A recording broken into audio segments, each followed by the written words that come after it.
สมัยเลอะปะโลยจำกลแฮมซื้ออาลิวอายุ19 ปีให้แม่ตะกุ้งแก้วมณีเมืองนานแขวงหลวงพระบางหากว่าความรักนี้ก็เมื่อการเสียสละโอก็ยอมที่จะเสียสละเพื่ออันคนที่โอรักนี้อย่าบุบอนาคตที่ก็เลอะลืนกับเพลงรักยาวกับอัมเบินเดซึ่งที่ยาเมื่อนี้ก็เพราะอันจำกลนี้ทำอย่างประมยเลย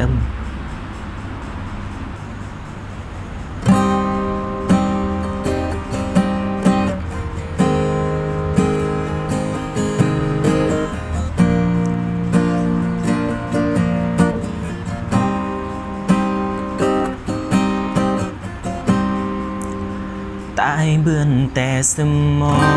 ดแยงแฮมเบื่อแต่แยงน้ำนี้ยอดเสมอซื้อกีรักอันนี้ยอดต่อบีเบื่อ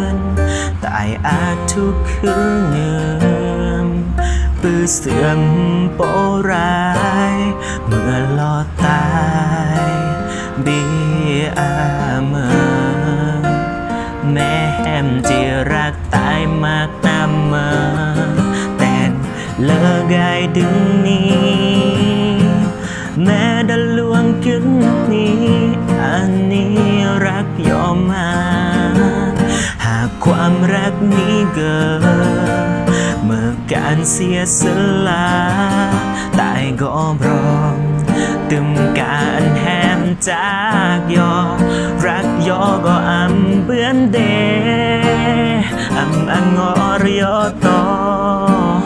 ปล่อยอันบายยอบึบอนาคตที่เหลือยอดตายกินนี่อำอาเมื่อรักคงเบออำเบือนตัดถึงยืนรักยอก็อำเบือนเดรักยอก็อำเบือนเดอำอังงอรยอต่อ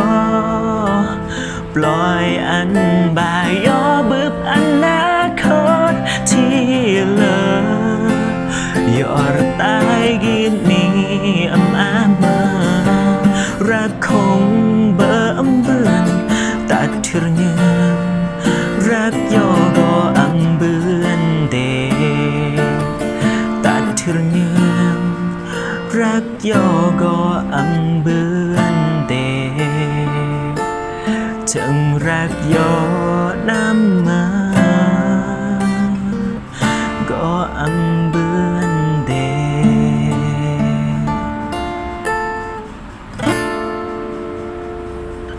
ขอบพระยามปลอยยืมกวนฝากกดไลค์กดแชร์อันอาลิวเบือนเดผ่านเข้าสู่ฮอบต่อยอขอบพระยาม